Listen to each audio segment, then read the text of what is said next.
بسم اللہ الرحمن الرحیم۔ ربی شرح لی صدری ویسر لی امری واحلل عقدۃ من لسانی یفقہوا قولی۔ ربی زدنی علما۔ ہم انسانوں کو جو حقیقتیں حضرت محمد صلی اللہ علیہ وآلہ وسلم کے ذریعے معلوم ہوئیں، ان میں سے ایک اہم حقیقت یہ بھی ہے کہ اس کارخانے ہستی میں جو کچھ ہوتا ہے اور جس کو جو بھی کچھ ملتا ہے یا نہیں ملتا، سب اللہ تعالیٰ کے حکم سے اور اسی کے فیصلے سے ہوتا ہے، اور ظاہری اسباب کی حیثیت اس کے سوا کچھ نہیں ہے کہ وہ چیزوں کے ہم تک پہنچنے کے لیے اللہ ہی کے مقرر کیے ہوئے صرف ذریعے اور راستے ہیں۔ جس طرح کے گھروں میں پانی جن نلوں کے ذریعے پہنچتا ہے، وہ پانی پہنچانے کے لیے صرف راستے ہیں۔ پانی کی تقسیم میں ان کا اپنا کوئی دخل اور کوئی حصہ نہیں ہے۔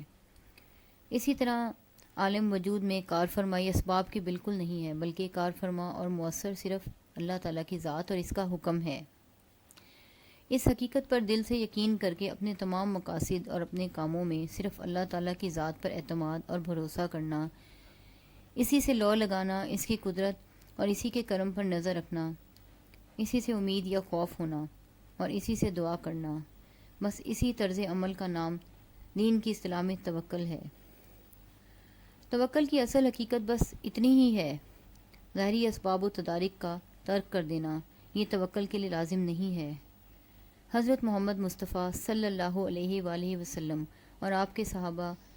اور ہر دور کے عارفین کاملین کا توکل یہی تھا۔ یہ سب حضرات اس کارخانے ہستی کے اسبابی سلسلے کو اللہ تعالیٰ کے امر و حکم کے ماتحت اور اس کی حکمت کا تقاضا جانتے ہوئے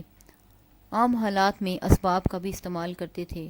لیکن دل کا اعتماد اور بھروسہ صرف اللہ ہی کے حکم پر ہوتا تھا۔ اور جیسا کہ عرض کیا گیا، وہ اسباب کو پانی کے نلوں کی طرح صرف ایک ہی ذریعے ہی جانتے تھے، اور اسی واسطے وہ ان اسباب کے استعمال میں بھی اللہ تعالیٰ کی رضا اور اس کے احکام کی تکمیل کا پورا لحاظ رکھتے تھے۔ نیز یہ بھی یقین رکھتے تھے کہ اللہ تعالیٰ کی قدرت ان اسباب کی پابند نہیں ہے۔ وہ اگر چاہتے تو ان کے بغیر بھی سب کچھ کر سکتا ہے، اور کبھی کبھی وہ اللہ تعالیٰ کی اس قدرت کا مشاہدہ اور تجربہ بھی کرتے تھے۔ حضرت عبداللہ ابن عباس رضی اللہ عنہ سے روایت ہے کہ رسول اللہ صلی اللہ علیہ وآلہ وسلم نے ارشاد فرمایا کہ میری امت میں سے 70,000 بغیر حساب کے جنت میں جائیں گے۔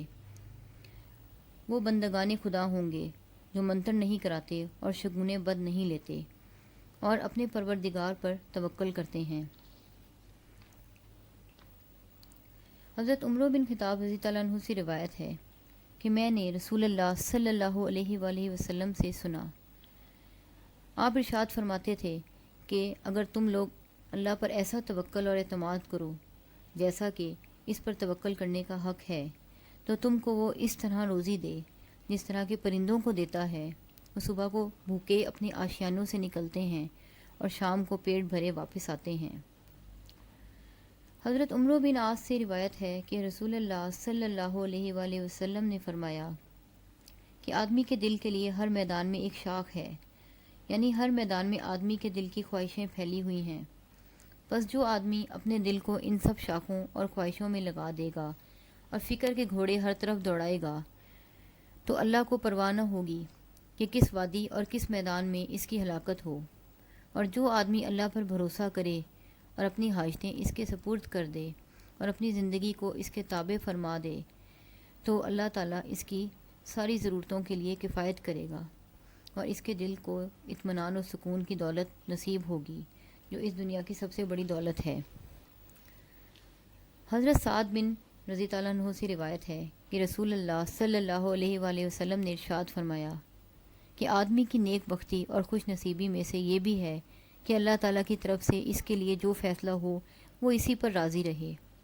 اور آدمی کی بدبختی اور بد نصیبی میں سے یہ ہے کہ وہ اللہ تعالیٰ سے اپنے لیے خیر اور بھلائی کا طالب نہ ہو، اور اس کی بد نصیبی اور بدبختی یہ بھی ہے کہ وہ اپنے بارے میں اللہ تعالیٰ کے فیصلے سے ناخوش ہو۔ اللہ کے فیصلے اور اس کی تقدیر سے بعض اوقات بندے پر ایسے حالات آتے ہیں جو اس کی طبیعت اور چاہت کے خلاف ہوتے ہیں۔ ایسے موقع پر بندے کی سعادت اور نیک بختی یہ ہے کہ اللہ تعالیٰ کو علیم کل اور حکیم المطلق اور رؤوف بالعباد